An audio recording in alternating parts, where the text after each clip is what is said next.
So last time I did a demonstration of how to use mitosis. And this time we're going to use playing cards to illustrate the same lesson, only demonstrating meiosis. So again, from the lesson last time, the playing cards are very helpful in helping students understand the concept of homologous chromosomes. And so you have two sets of cards: ace, 2, 3, 4, 1 diamond, 1 spade. This helps students understand the concept of a monoploid or haploid, and together become a diploid. And by using different suits, and I like using different colors because it helps students understand the idea that one of these chromosomes, represented by the card, comes from one parent, while another chromosome comes from the other parent. And together, they're not identical, because they came from different parents, but they complement each other to illustrate traits that each set of chromosomes represent. So right now, as we did with last time, we have 4 sets of chromosomes. So 4 homologous pairs, or 2 sets of chromosomes, 4 homologous pairs, excuse me. And we have identical cards to represent the duplicate chromosomes that were formed during the S phase of the cell cycle. And so this is a concept that a lot of students don't quite get. It's something that I actually didn't quite get when I was in high school too. The idea that meiosis was created to form gametes, which is why you wind up with half of the amount of chromosomes in each gamete, and that together they recombine with a sexual partner, a mate, and form a new offspring. So, and the idea that one set of these cards are chromosomes come from one parent, and another set of cards come from another parent. So we're going to demonstrate prophase 1. Because remember, one of the things you want to identify to your students, again, is that you have to find the duplicate chromosomes, the chromatids, and that the tape represents the centromere, similar to the last demonstration that I showed with mitosis. But you also need to help students understand that meiosis, in essence, came out of mitosis. So the process is very similar. So just as in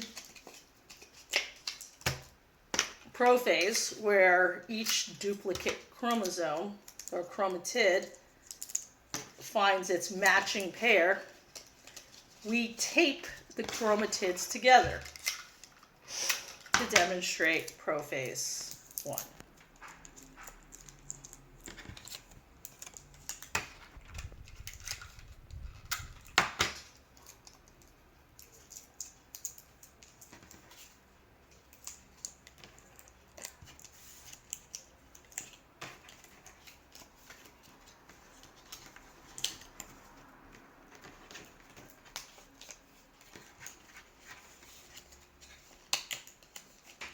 So now we have the duplicate chromatids scattered about in late prophase 1.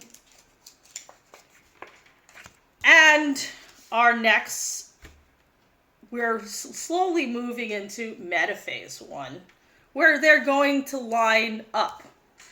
Now again, one of the things that you can do, if you really want to get creative, is to use yarn or string and tape it together to the cards. And that can represent, along with this, maybe like a small round plastic thing, let's say, I don't know, the spool of a thread.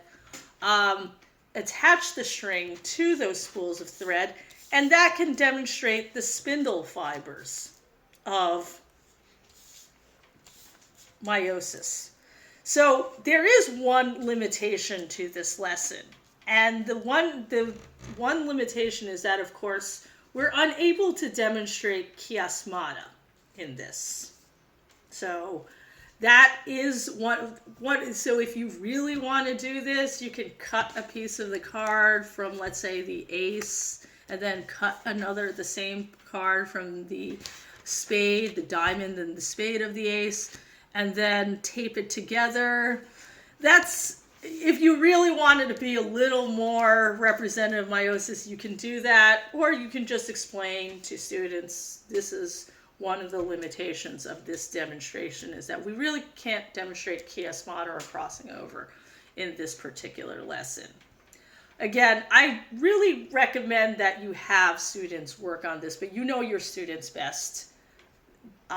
You can do a demonstration if you want to, but when students are actually doing this themselves, they're able to understand these concepts of homologous pairs, random assortment, much better than, let's say, if a teacher's demonstrating it.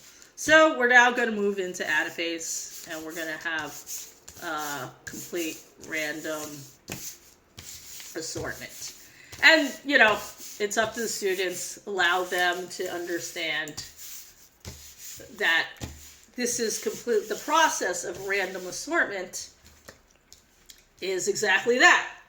There's no, you could shuffle, you do whatever, but the concept is that now you had a diploid cell, so 2 sets of chromosomes, and now you have randomly distributed them into 2 haploid cells.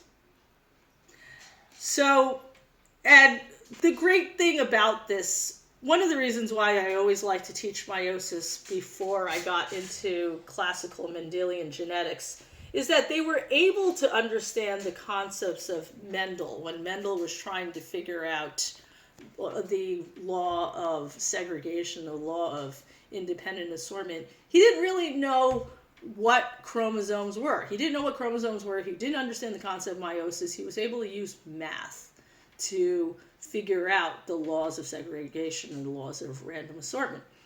But once you help them understand the concept of meiosis, they're able to tie those 2 different concepts together. So you have 2 gametes, 2 different gametes, but they still have their duplicate chromatids. And so we're now ready to move into prophase 2. We're in prophase 2, and then we're eventually going to move into metaphase 2, where they're going to line up at their equatorial plane. And again, you can use yarn or string to demonstrate the spindle fibers, but they're going to separate. So we now have anaphase 2.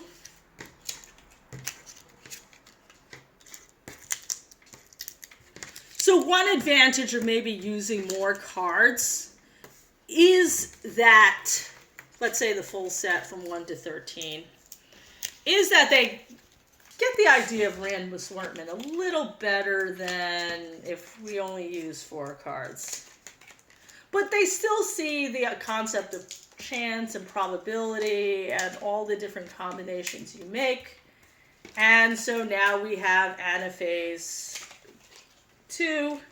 And if you want to demonstrate telophase 2, you can draw a little membrane around it, a chalk drawing to demonstrate the nuclear membrane, another chalk to demonstrate the cell membrane for cytokinesis. So that's how I use playing cards to help students understand the idea of meiosis, the concept of random assortment, and so how we started out with a diploid cell where the chromosomes duplicated the DNA during S phase, and eventually wound up into 4 separate unidentical gametes that are haploid. So I hope this gives you a better idea of what you can do with some of your students, and hopefully this concept might just be a little easier for them to understand.